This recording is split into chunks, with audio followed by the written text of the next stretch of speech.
Regione al lavoro su un'ordinanza per centri estivi 0-3 anni. Aspettiamo una risposta del governo, noi siamo pronti a partire, ha detto oggi il presidente Zaia.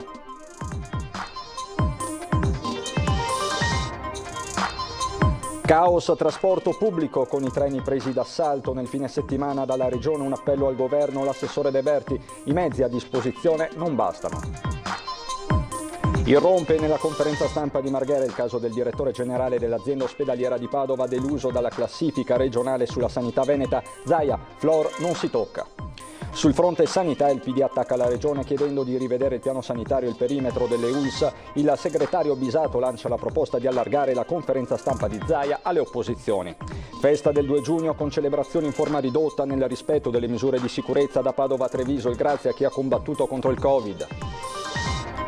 Con i tricolori in mano il popolo del centrodestra scende in diverse piazze venete e boccia il governo, manifestazione a favore di lavoro, imprese e famiglie.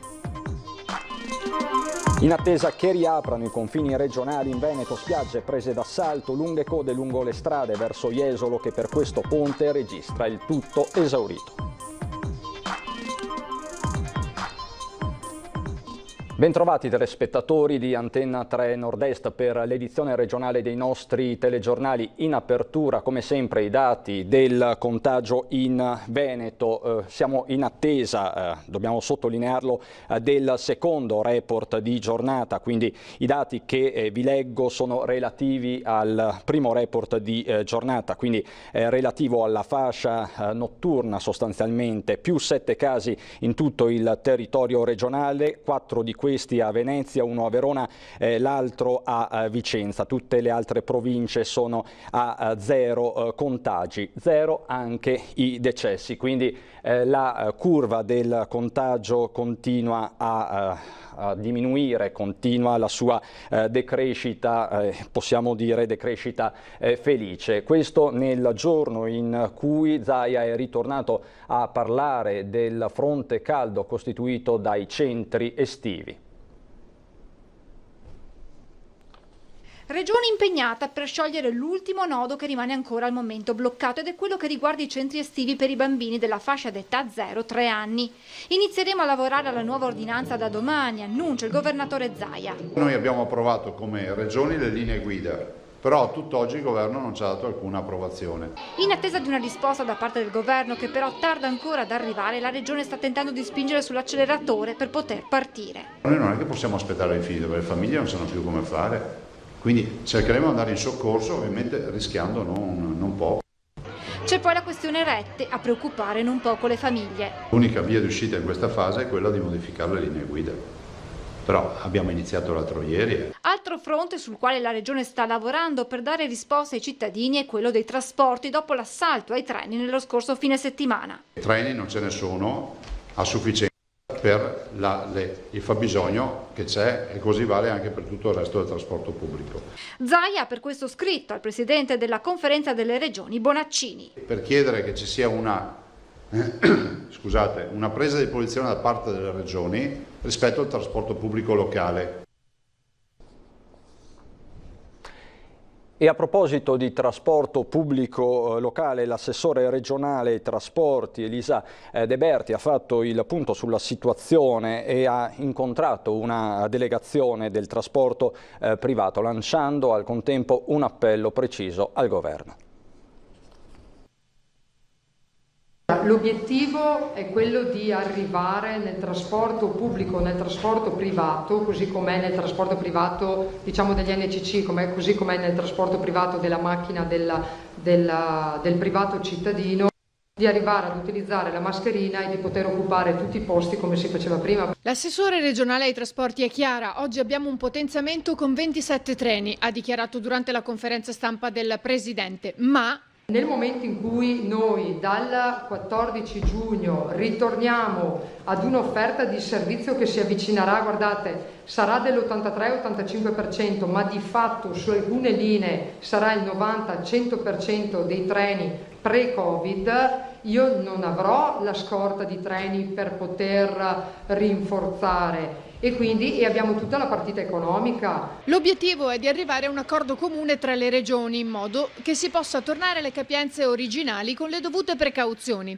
In mattinata poi anche la categoria del trasporto privato ha fatto sentire la propria voce. Quando si parla di trasporto si parla di aerei, di treni o di TPL, mai di queste aziende private che comunque movimentano capitali e investimenti e hanno dei dipendenti a cui devono rispondere. Quindi noi siamo qui a chiedere un aiuto per questi nostri lavoratori e un aiuto al settore. Un appello che ha trovato l'appoggio dell'assessore De Berti. Io chiedo veramente che l'associazione di categoria che li dovrebbe tutelare, che porti sul tavolo delle attività produttive, quindi con il collega Marcato, anche le loro esigenze, perché io ho avuto un confronto anche con il collega Marcato e mi ha confermato che le loro esigenze non sono state portate sul tavolo. E un appello al governo che parli un po' di più con le regioni, che forse le regioni riescono a far capire e a portare gli interessi trasversali di tutte le realtà del nostro territorio.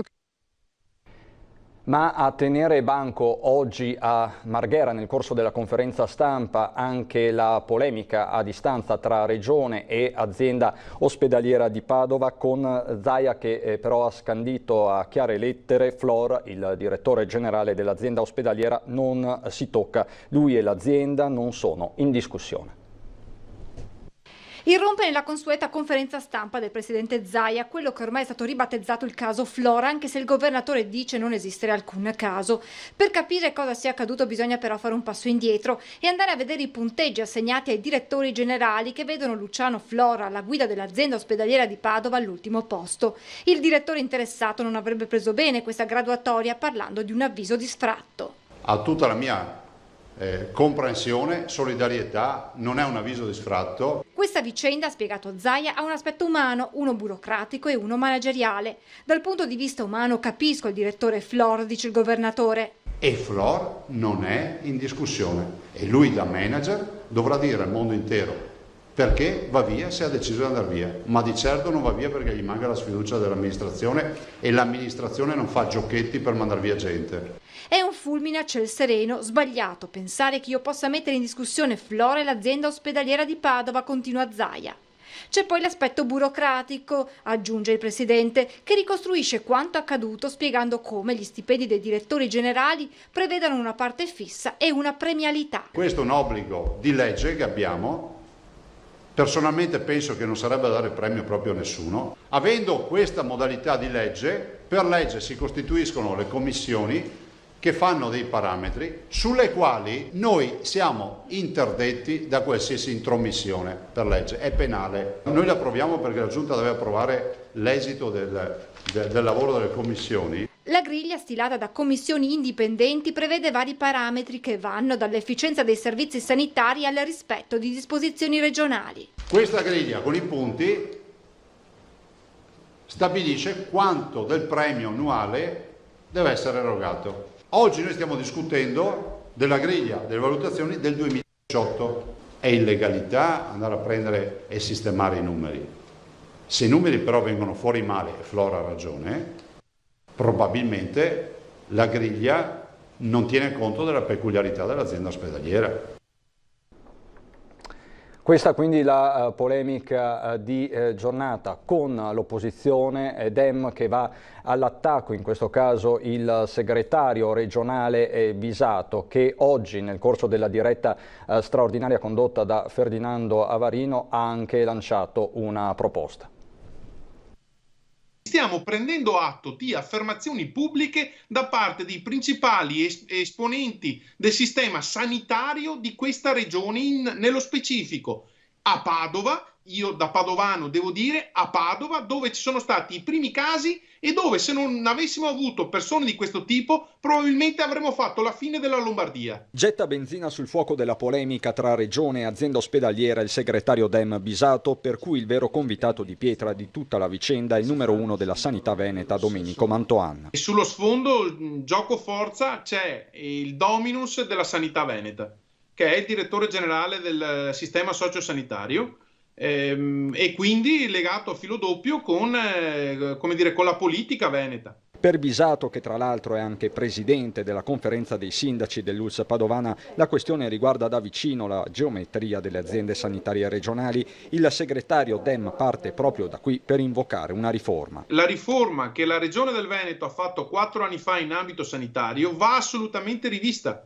perché non è possibile pensare che ci siano delle ULSS da 1 milione di abitanti, ULSS e azienda ospedaliera, quindi Padova e Verona, 1 milione di abitanti, e ci siano ULSS da 200.000 abitanti, che sono rimasti tali e quali come erano. E non manca una proposta, quella di trasformare la conferenza stampa quotidiana di Zaia in un appuntamento allargato anche all'opposizione. Io chiedo adesso, lo chiedo pubblicamente, i prossimi giorni in conferenza stampa, alla fine, quando parla l'assessore di riferimento o qualcun altro, si faccia fare delle domande ai capigruppo di minoranza, che emergano anche altri temi, altrimenti questa è una dittatura, non è più una democrazia.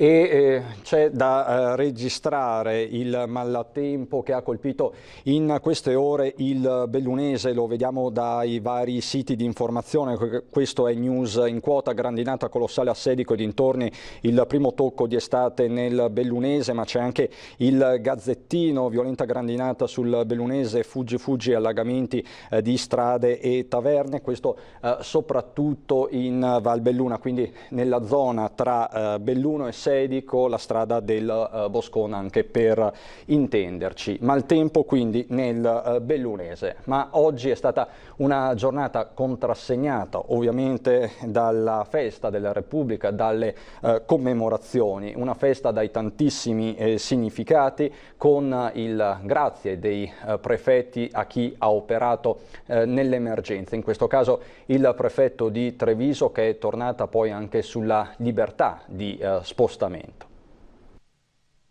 Quello che si può raccomandare è che ci sia la massima cautela da parte di ciascuno, ecco, quindi non abbandonare quelle regole minimali di attenzione, di precauzione che è bene seguire, insomma, per cui meglio tenersi cautelati, anche perché non sappiamo gli scenari futuri, per quanto si mi pare improntata a un buon ottimismo, però non sappiamo cosa ci aspetta e quindi perché no adottare una precauzione in più, pur avendo riconquistato quelle che sono la dimensione della comunità, della socialità, visto una città molto liberi ma cauti. Liberi ma cauti, questo in poche parole il messaggio del prefetto di Treviso a poche ore dall'apertura dei confini tra regioni dopo mesi di movimenti ridotti. Già la libertà di muoversi, che al pari delle altre libertà è stata festeggiata nel giorno della Repubblica, una cerimonia semplice ma dal significato profondo, nel corso della quale il prefetto ha prima letto il messaggio del Presidente della Repubblica, poi ha ringraziato tutti coloro che hanno avuto un ruolo nella gestione dell'emergenza Covid. Ed è anche l'occasione, come d'altro canto riportato anche nel discorso del Presidente della Repubblica che ho appena letto, per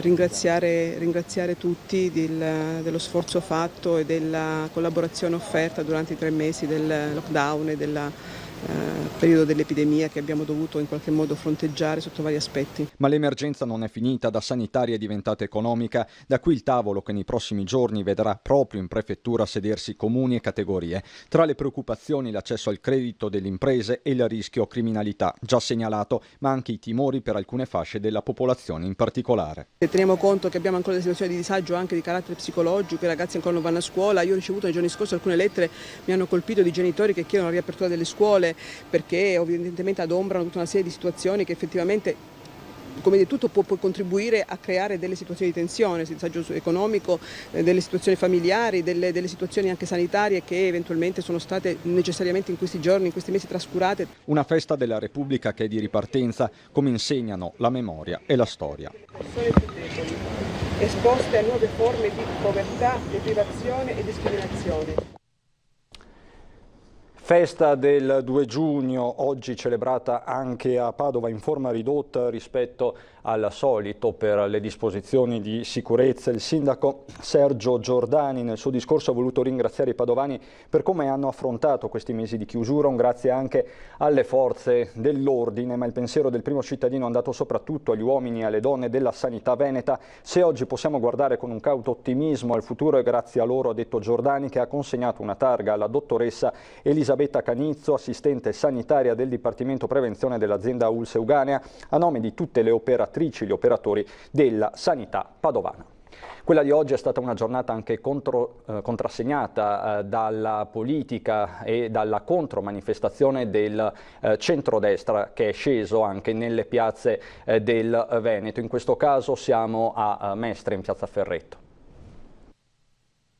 È assolutamente un momento particolare, un momento nel quale vogliamo lanciare un messaggio forte al governo, che è quello di assistere ma soprattutto di dare risposte certe. Noi bla bla bla che abbiamo visto nei vari decreti di questi mesi, si parla di 80 miliardi di euro, in realtà se qua vai a chiedere a qualsiasi artigiano o commerciante non ha visto un centesimo, quindi assolutamente a fianco di queste attività. Quindi l'intervento dell'assessore regionale Donazzan sullo sciopero della scuola indetto per il prossimo 8 giugno. Mi pare di capire che ci siano insegnanti che vogliono tornare a scuola, famiglie che vogliono riaprire la scuola, ragazzi, bambini, soprattutto i bambini più piccoli che chiedono di tornare in classe e il sindacato che decide di scioperare.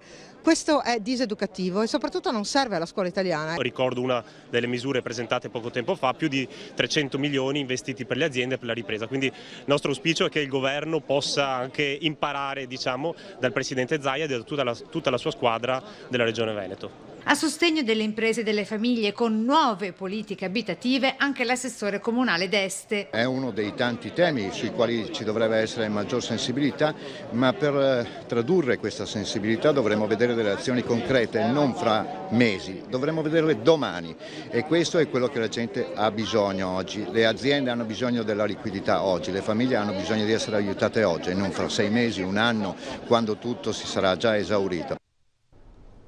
Sono Filippo Bonin, 48 anni di schio, e la figlia Gloria, appena undicenne, le persone che hanno perso la vita nell'incidente stradale avvenuto ieri sul Grappa.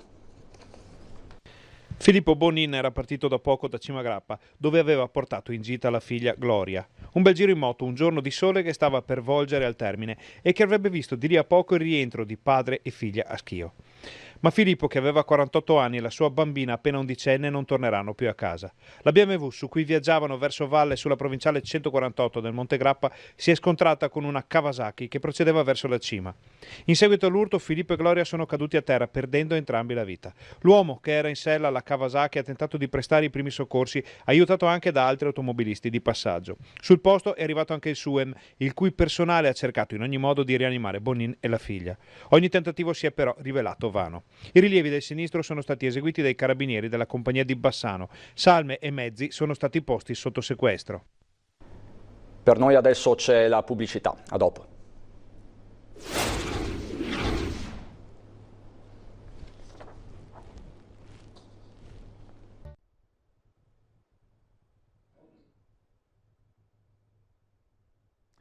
Di nuovo insieme in diretta per andare a Jesolo, dove si trova Lucio Zanato, perché quella di oggi, lo abbiamo detto e ripetuto, è stata una festa della Repubblica densa di significati, ma è stata anche una festa del disimpegno, della ritrovata anche voglia di muoversi e di divertirsi. Strade intasate fin dal primo mattino in direzione delle spiagge, ma ci aggiorna per l'appunto da Jesolo Lucio Zanato. Buonasera Lucio. Buonasera Cristiano, buonasera ai telespettatori di Antenna 3. Come vedete mi trovo nel bagnasciuga praticamente del litorale jesolano. Alle mie spalle c'è il faro e qui dietro di me vedete la spiaggia sostanzialmente vuota. Non così per questa apertura di stagione, chiamiamola così, della stagione balneare, perché siamo arrivati oggi pomeriggio ed era veramente tutto un traffico di rientro. Se vedete le immagini c'è, diciamo così, un traffico molto intenso sulla Treviso Mare per poi arrivare a un traffico bloccato all'interno delle strade del Lido.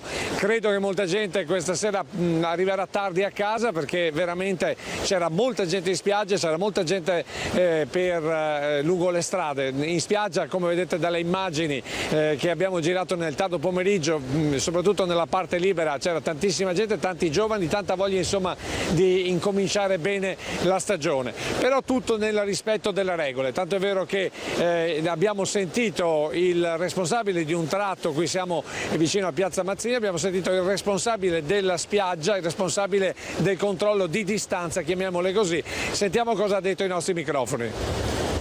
Allora, com'è andata? È andata bene. andata bene, tanta gente, poche le distanze, perché insomma si poteva anche prevedere che con tutta questa gente è difficile mantenere le distanze, però come salvataggio è andata bene. Ha dovuto richiamare molte persone? No, per quello no, non ci sono stati interventi rilevanti, quindi tutto positivo. Ma speriamo bene? Certo, bisogna essere positivi, la stagione deve ricominciare alla grande. Domani arrivano gli stranieri?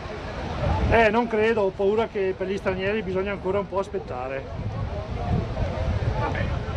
Però siamo positivi, dai, gli stranieri mancano quelli e speriamo che siano i benvenuti, sicuramente sono i benvenuti, bisogna aspettare che arrivino e lì devono aprire le frontiere perché è quello che manca.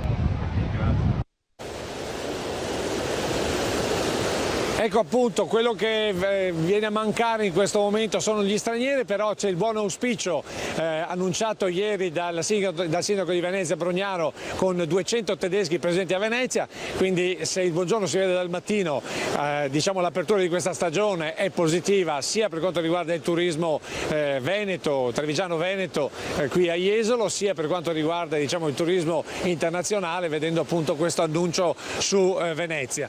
I turisti stranieri li aspettano anche qui a Jesolo, vedremo nei prossimi giorni cosa succederà e per il momento non ho null'altro, se non ci sono domande da studio restituisco la linea.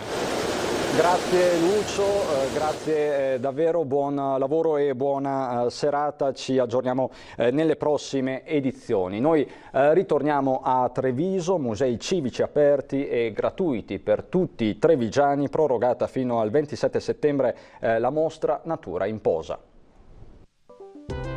Un periodo difficile per arte e cultura, la mancanza dei turisti ha messo a dura prova l'intero comparto. Il turismo non è ripartito, non partirà purtroppo presto. Io spero ed auspico solo, ma è imprevedibile, che queste iniziative diano un segnale importante. Così a Treviso è stata promossa un'iniziativa importante, i musei civici Luigi Bailo e Santa Caterina saranno aperti gratuiti per i trevigiani. Intanto è stata prorogata la mostra Natura in Posa, la gente non è mancata. Un bellissimo segnale, ripartire dalla bellezza e dall'arte. Oggi un sacco di gente, nonostante ci sia il sole, offriamo la proroga della grande mostra Natura in Posa fino al 27 settembre, quindi l'opportunità straordinaria di vedere i capolavori del Cinquecento, del Kunsthistorisches Museum di Vienna, uno dei musei più importanti al mondo, e quindi la storia dello still life, della natura morta, di questo genere fantastico delle Vanitas, per vederli qua a Treviso. Ma questo non è tutto, tante le iniziative in programma per quest'estate a Treviso, non solo. Per dare un segnale forte di ripartenza, tutta la settimana anche la grande mostra sarà gratuita per tutti e dopo il 7, ogni martedì e mercoledì per tutti i trevigiani, ovvero chi è nato a Treviso e chi è residente a Treviso, saranno gratuiti i musei civici e le collezioni permanenti. Noi crediamo e speriamo nella ripartenza, ma per ora la situazione è difficile, ci spiega Gianni Garatti. Fino a che la gente non si potrà muovere fuori dai confini non riusciremo a ripartire. Tutti i gruppi sono stati cancellati, conferma. Abbiamo bisogno di una mano molto forte dai governi, abbiamo bisogno di un sostegno consistente, un sostegno certo che non sta arrivando e ci stiamo arrangiando per conto nostro. E io vi ricordo in ultima battuta la rubrica di Antenna 3 Bimbi in TV, vi chiediamo di continuare a mandarci via WhatsApp al numero che vedete in sovraimpressione 351 17 55 340, non delle semplici foto ma dei brevi video, possibilmente in orizzontale. Storie, giochi, passatempo dei nostri bambini potranno così diventare energia per tutti in questo momento di ripartenza. È davvero tutto anche per questa sera, vi ringrazio per l'attenzione, ci sono le previsioni del tempo, buona serata.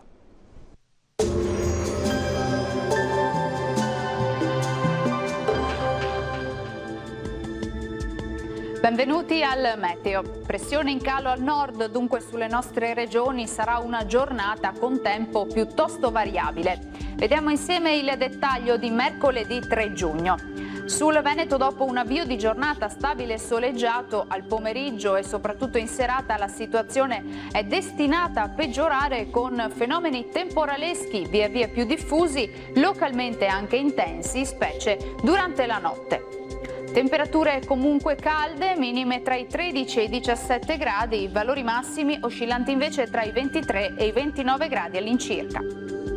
Stessa situazione anche sul Friuli Venezia Giulia, con ampio soleggiamento dappertutto. Dalle ore pomeridiane avremo più nubi con rovesci diffusi. Temperature minime fino a 17 gradi, massime tra i 24 e i 26 gradi. Ci spostiamo infine sul Trentino Alto Adige, anche qui inizialmente tanto sole, poi nel pomeriggio e soprattutto in serata piogge diffuse localmente di moderata intensità. Temperature minime sui 14-15 gradi, massime invece fino a 28 all'incirca. Dal meteo di Antenna 3 per ora è tutto, arrivederci al prossimo aggiornamento.